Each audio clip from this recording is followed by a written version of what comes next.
My academic journey has been full of many challenges.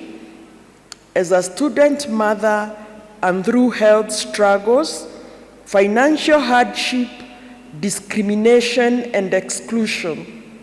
At times, I felt like the Samaritan woman who went to the well at the midday to avoid the gaze of others. I endured these challenges not because I was strong, but because of the support and generosity of many people, including strangers who did not judge me. They accepted me as I was, offered a shoulder to cry on, held my hand, provided financial help, or simply smiled. My family, parents, the late Lemod, whom we just buried on the 4th, Edma Darena, my sisters and brothers, in-laws, grandparents, uncles, and aunts, I remember vividly my Aunt Gatherero telling me, Njeri thoma nyumba itu yumebea, that is, go to school so that our house will not have rats. My cousin Kamau, who told me, Modo darumago akeruma, if you are cursed, don't curse yourself. My uncle Mudhamaki, who calls me Njeri Wito for solidarity. My cousins and nephews, who have stood with me in solidarity and shown me the importance of passing on the baton to the next generation. My nuclear family, my daughter, for challenging me in many ways, particularly her poem, Structured Living, which had a lot of hidden messages that have made me question many things. My granddaughters, who have rejuvenated my life, asking me questions and laughing at my stories and asking me to lead them in prayer before they sleep. Doesn't matter whether they are making my hair or polishing my nails. I wish to acknowledge my daughters and my grandchildren fathers. There is the University of Cambridge team, 1989 to 1992, who stood in solidarity with me through thick and thin.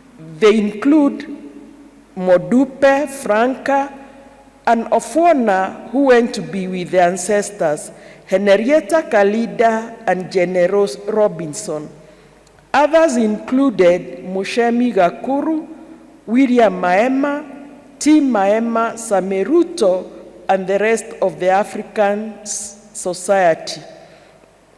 My support system at Kenyatta University and University of Nairobi, I'll mention a few, included Mwikali, Lusikasioka, Waburageshimo, Teresa, Ignatia, Mogoiri Sisters, and Ken Divas.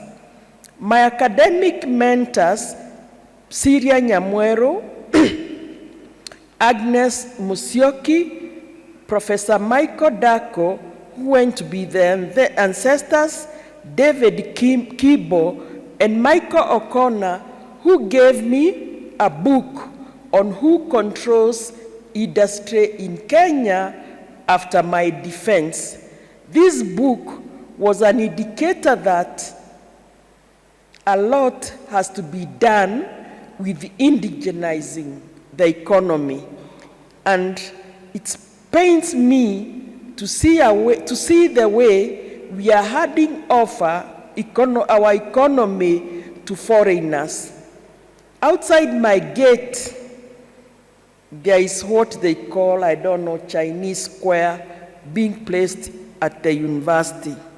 My teachers, Mwarimu Magdalene, Marofo, Gadharo, Fani, and my geography teacher, Mr. Derry and Bogua, Bonnie, and others who included Jane and Washira, who did not want to be mentioned.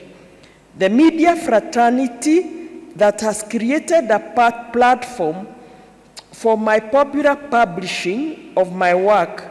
They include Gerard Getao Gushu, Joka of The Nation, Jiro Kagodo of The Standard, Marete and Kainga, and Masharia Munene and Felix Kerodho. Friends, I wish to mention Deborah Kioi, Rahab, Garoya, another one who has gone to be with the ancestors, Hinga and Rosa Kereka.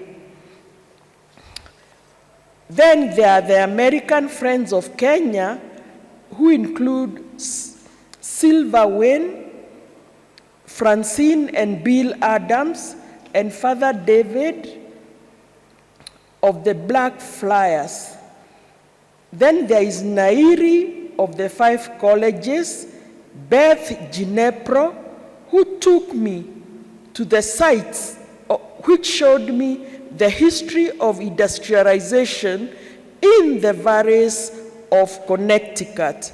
She also took me to butterfly sites where butterflies have been preserved in the city of South Hadley.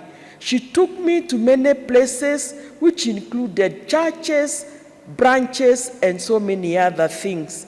Then there is Carl Coban, Kalia, Lida Pickborn, and Preston Smith, who during the COVID time would do shopping for me. Then there is Shauna K., Hori Hanson, and Roletta Rose, who supported me very much. And of course, there are my colleagues at Domestic Violence Shelter who, for whatever they did or not for whatever they did.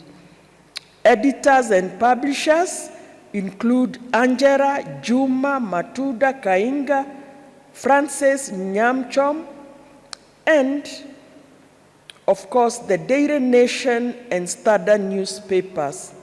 Then I have community and age mates who include ladies like Muthoni Getere, Margaret Wafita, Jacinta Mwenda, and the other.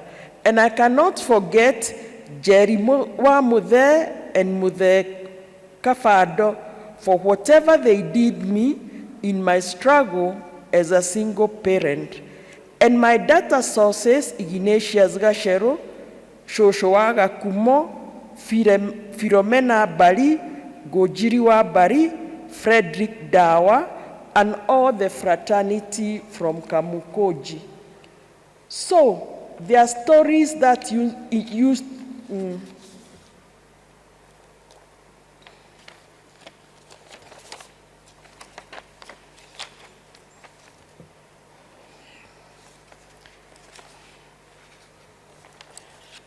in terms of community, there is, my IDS workers, Professor Patley Karira, Professor Kamau, and many others, and Kamau, who also sponsored this symposium.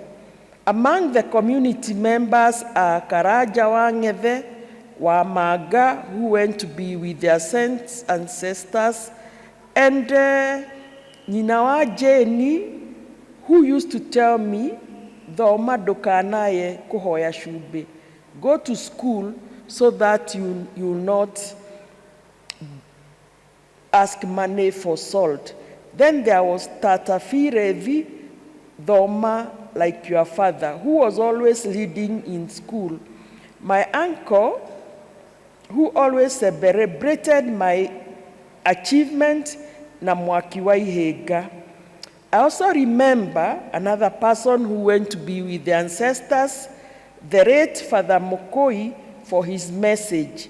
Reu megoda twahuririe kahua na dogetua ohe mwana alie uhone. That is, our land, we have filled it with coffee, but we cannot give it to children and get satisfied. Another person who went to be with the ancestors, the late Father Gashunga. about the need to be modest while addressing issues and the need to de-escalate rather than flare issues.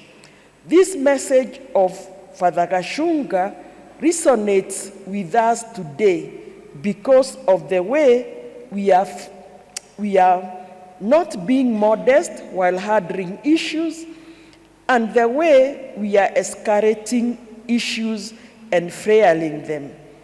And then Dr. Reverend Washege, the need for radical acceptance and identity. I could have moaned and groaned about my problems, but I chose one thing, not to moan and groan.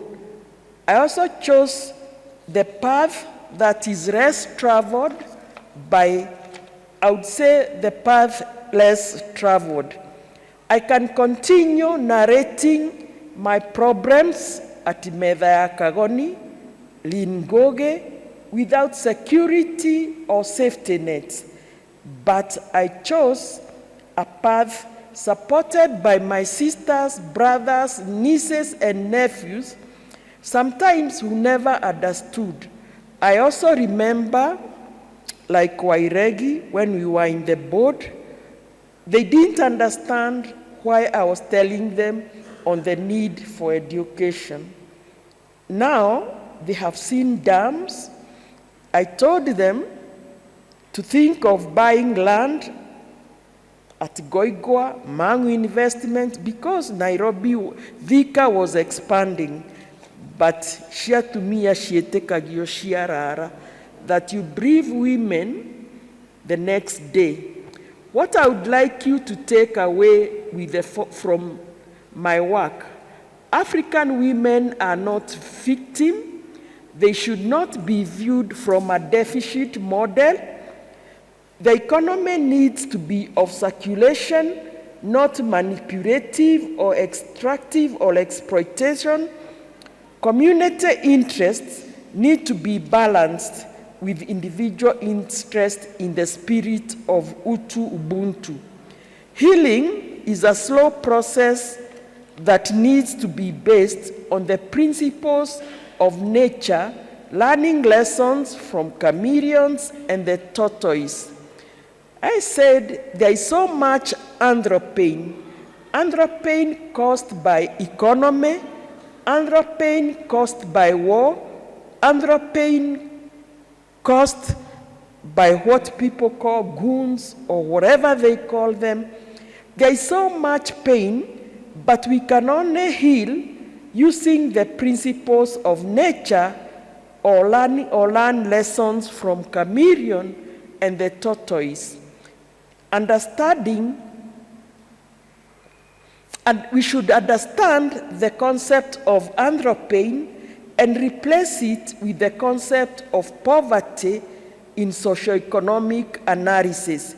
Because what is the local definition of pain in your local language?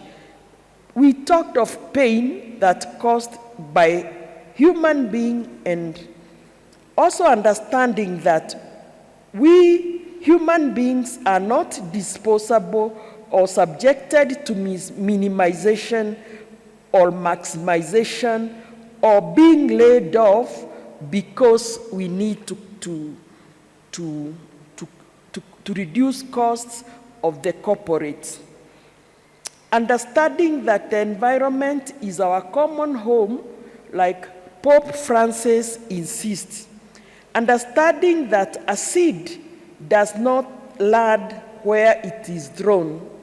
You can throw a seed, but it can be blown by the wind and taken anywhere in the world, and it will start, grow, and flourish.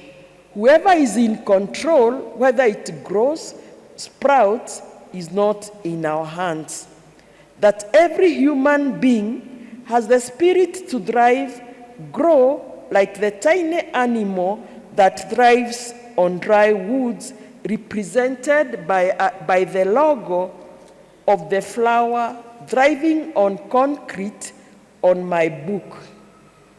The fireside is an important site of knowledge. There were stories that I read, who will bail the cat?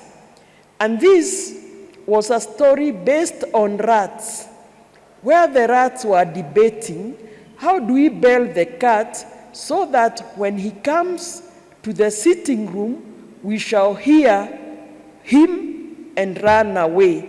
So who among you is willing to take the daring step and bail the cat?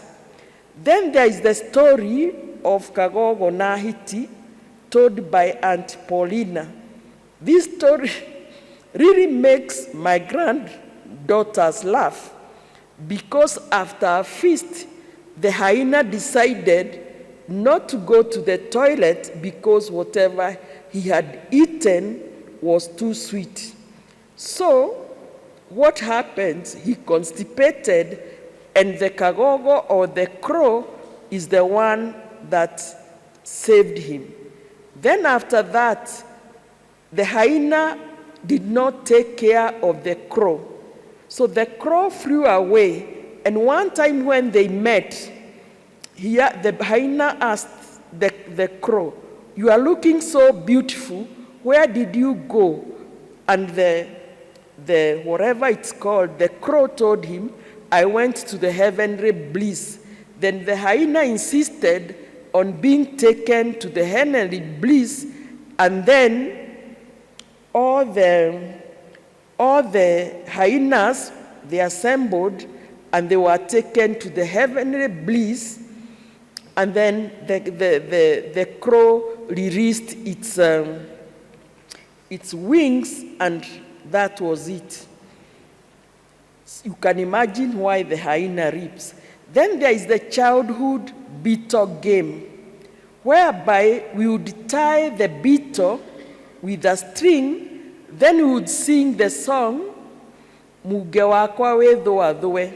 And then when there was a sunshine, the beetle would fly, but would never leave us. So in this case, we tie ourselves in so many situations, like the beetle, without knowing who we tying us.